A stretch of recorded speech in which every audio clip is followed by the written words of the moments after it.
What's cracking, everyone? Findeisen here from Holistic Songwriting. Welcome to this little video where we talk about labels versus indie. This is going to be me reading out your comments, what your thoughts are on the matter. There's quite a bit of comments to get through, so we're going to get started in just a second. Let me just quickly say my opinion on the matter.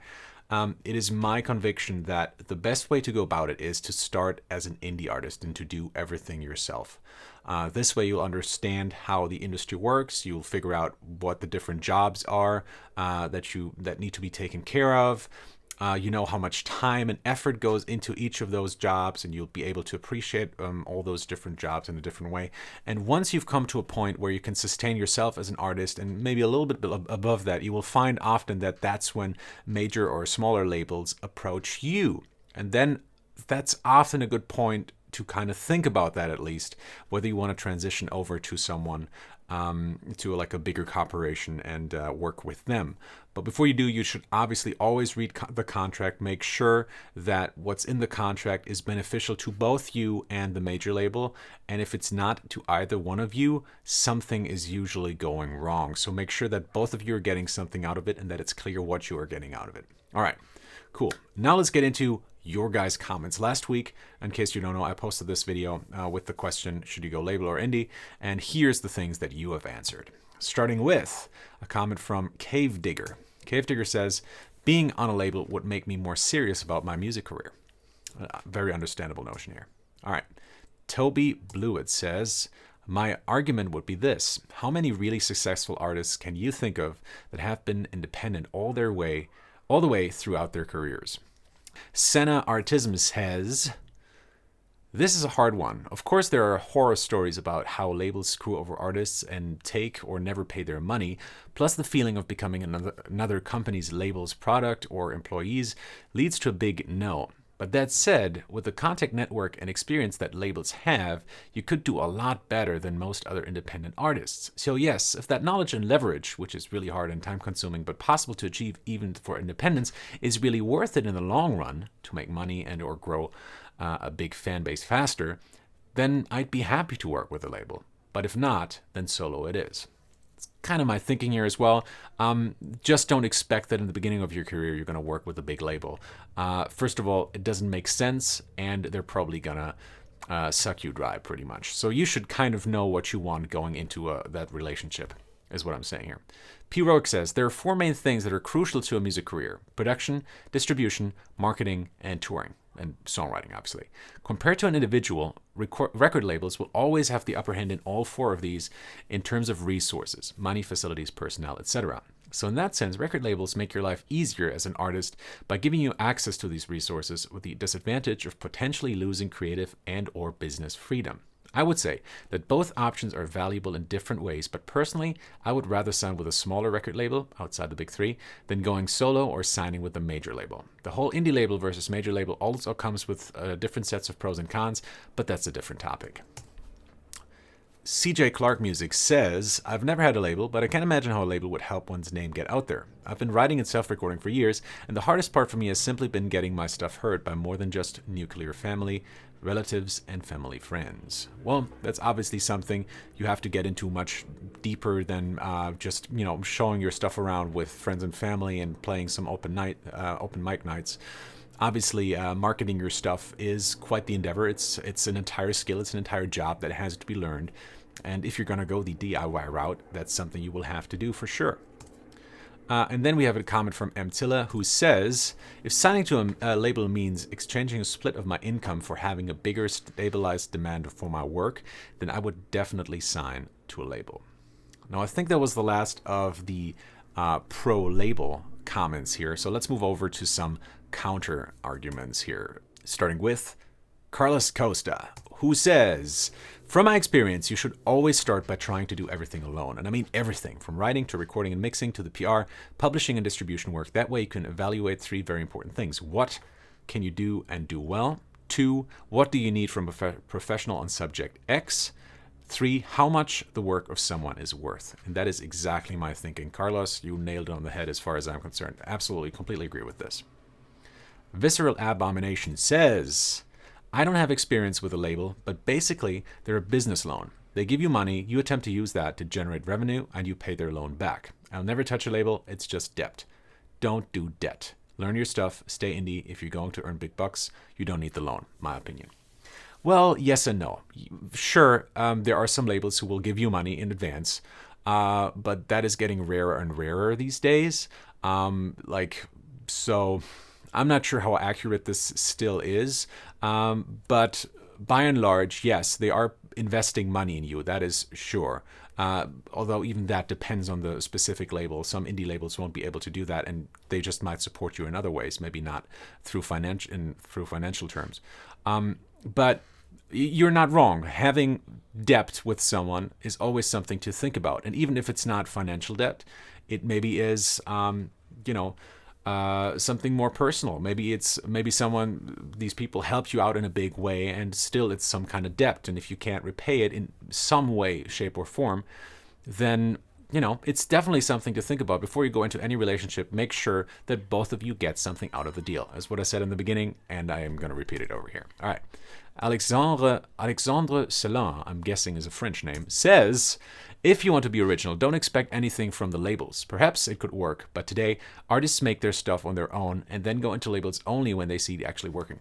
This is a really great point. One of the many troubling things with labels is, and this is something, it's no one's fault really, but obviously since a label only will hold you as an artist for a few years, right, a very considerably short amount of time, what they want to do is they want to maximize the profit from that time, right? Everything is about money in this industry, so they're going to try to make you as pleasing and as widely available as possible, right? That's their main goal, because if they can reach more people and those more people like your music more, so if your music converts people from fans into buyers or from normal people to fans, then that's a big plus in their book. But it might not be the same thing that you want. Maybe you as an artist, you want to create a long-term relationship with your customer, and you don't want to force them or drive them to buy something immediately. Maybe you want to have this whole relationship going. And indie or labels aren't generally interested in relationships. They're interested in the fast, quick sells, which is why the big labels only have those kind of artists that tend to sell really quickly. And those artists are made or speak to a certain demographic that spends money a little bit quicker than other demographics might. Moving on to the next comment by Daniel Seguera, who says, bunch of artists have made it either way. I think it's important to go solo until you really know and own your sound/style. When you really feel in control of all your songwriting, basic post-production skills, and want to get specific with post-production details, a great record label could take your concept to a whole new level. Again, I kind of agree with that. Once you get to that point where you know who you want to be as an artist, typically that's the point when the labels approach you, right? If you have set yourself, if your image is very clear, if the way you're presenting yourself in terms of music, music videos, artwork, everything is kind of clear and you're already a finished artist, so to say, that's when labels get interested. Why would they help you develop yourself as an artist if they can find someone who already has all of that? Make sense? Griffin says, I think a good contract with a record label is able to help a musician's career immensely. It's more important to get what you need from your music than to be signed to a label. If the contract is going to give you too little artistic freedom or not pay you enough for your work, then it's better to remain independent. Obviously, always check the contract before signing it, but that should go for anything. I just feel like I have to repeat that because a lot of people don't read contracts before signing them. The last artist that I helped being signed, I think it took them over a year to get that contract done and ready. It was a really, really long struggle between the two parties, but eventually both sides got something out of it that they both were really happy with. But it can be a really long struggle, and contracts are very, very tough and can really mess up a relationship for sure. But you have to get through that. That's just part of it. That's just part of the business. Just make sure you get that over with. Both parties are happy, and then usually that's the beginning, can be the beginning of a great business relationship. All right. Gerson Cruz says, maybe back then it was a big step being signed to a label, but now with social media, our world is changing. You don't really need any labels, and you can actually make a living with just posting your music if you have a strong enough fan base. But this is usually the stage where labels reach out because they want to put more gas on the fire you've created. Exactly. Can just echo that. All right, this is a difficult one. Okay, I'll try that one. Abhishek Chakraborty. Chakraborty. Hopefully, I gave my best, Abhishek. I'm very sorry if I messed it up. So you wrote, Well, I'm a singer-songwriter from India, and I can tell you precisely what I had to face when we released our first 2 singles. We approached a well-known record label, and the meeting went well. They liked our songs and agreed to upload them on their YouTube channel. Neither do they have to pay us, neither do we. Now, after the upload, neither did the record label promote the songs, nor did they boost it digitally. We still thought that was fair, because at least the copyrights were protected. Now, after we released our second single in the same manner, something happened that changed the way we thought. There was a popular digital platform that wanted to play our songs on their app, which was free for the listeners, and it was a good opportunity for us to reach a broader audience. When we asked the label to give us a no objections certificate, they blandly refused asking for an exorbitant amount of money. So there we were, unable to promote our own songs to our benefits. P.S. We had recorded the song and made the music video entirely on the band's funds. Now, there's 2 things I want to talk about here. First of all is the copywriting issue that you brought up, that you signed with a label just so it would be copyrighted and protected. That's something that's a big myth, actually, that I've addressed in this PDF right here. If you sign up to my mailing list, you will get, in the welcome package, you will get a PDF that's just talking about the copywriting, or if you don't get it then, you should probably get it in a few days after you signed up. This is a big myth. Copywriting, people seem to think they have to protect their songs by going to a notary or something like that. The reality of it is your songs are automatically copyrighted. For more, really refer to the PDF, and Abhishek, I highly recommend you check it out because it seems like you're getting some things wrong in your comment here. So I highly recommend you check out that PDF. The other thing is signing over to your rights to a record label means you can't use them anymore. They're not just your songs anymore, and everything has to be cleared now with the major record label. There is great freedom in being alone because you can be very fast. If someone asks you to do something like this, if they say like, hey, we got this app coming out, would you provide your music for it? You can just say, sure, let's do it, instead of having to go through a lot of other different instances like your major label. You can just make that decision on the fly. So that's a big counterpoint to that whole label question. All right, moving on to Proletkult, I guess, German? Don't know. Here we go. The answer really comes down to how much control over your music do you want. With a label, the more money they front you, the less control you have over your music. The one big thing I will definitely suggest, if you decide to sign with a label, do yourself a big favor, hire a lawyer to go over their contract before you sign it. Otherwise, like many bands before you, you may end up signing the rights to your own music away. Very true. Signing of the rights away is a big one. Signing the publishing rights, signing the sync rights. There's so many rights that you have about over your music. Master rights, make sure you have control over as much as you can, right? Be sure what the implications of that are.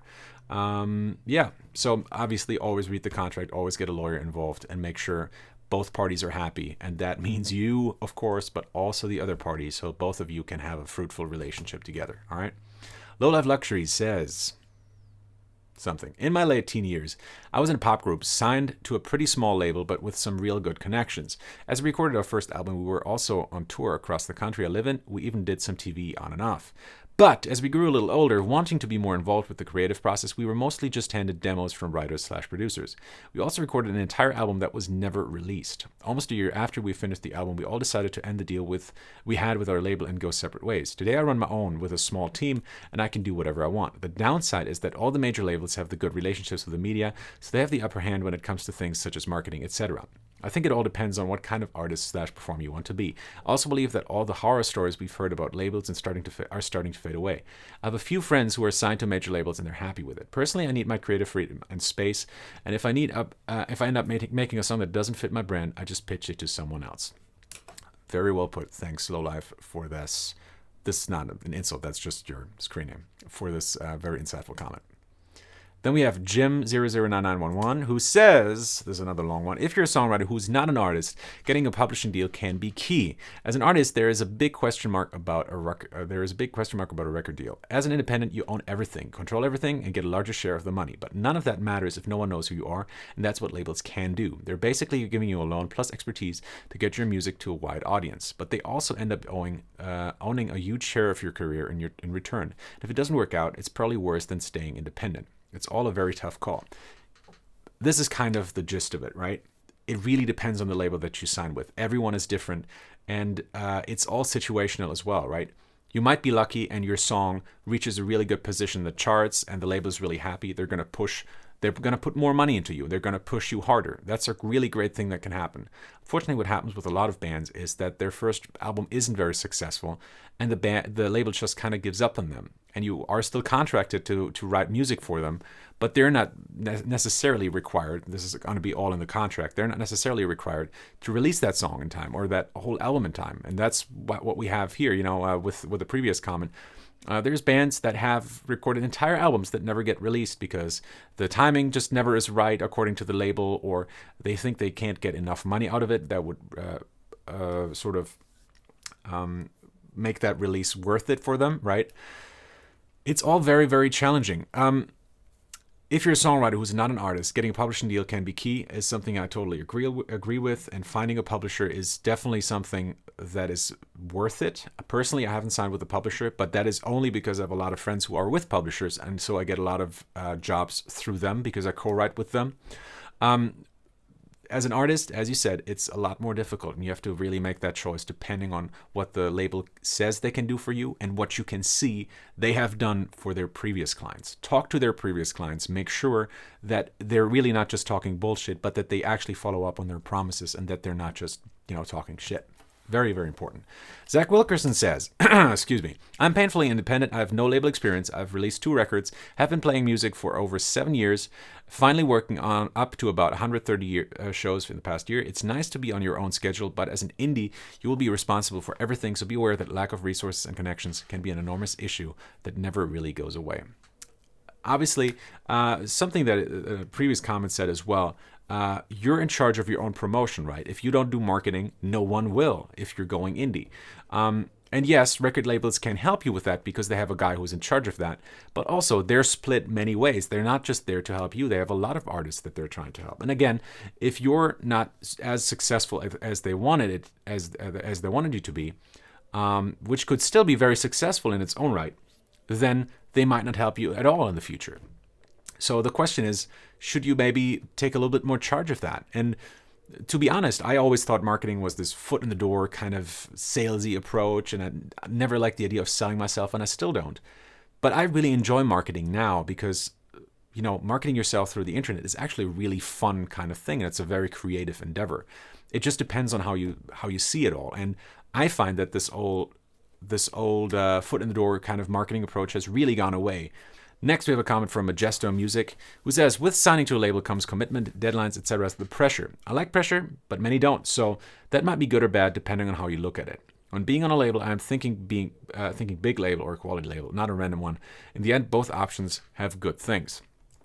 Very true. There's definitely going to be more pressure, and a lot of bands break under that pressure. Everyone can make one great album. The second album is the tricky one because you had your whole life to make your first album. But the second one, you have to usually make in a year. And during that year, you're going to be on tour, you're going to give press conferences, you're going to make music videos, you have all this stuff to do, and all of a sudden you have to make an album that has to be better than the first, it has to be more successful than the first in a very, very short amount of time. So it's something to be aware of before you sign any contracts. Then we have a comment from Maureen McDonald who says, I would personally look for a PR agent first, then maybe a publishing deal, then a label deal. And that is very true. That's a really good order of procedure for sure. I think that's kind of it. This is it. So, right, like, share, and subscribe. I'm trying to learn from all the marketing experts that I see on the internet. So you have to share this with a lot of people, or your secret love will choke on a peanut and fall into a pool where she will be drowned by 2 Englishmen, right? As far as I understand, that's how this marketing thing works. All right, folks, thanks so much for watching. Take care and stay gefährlich.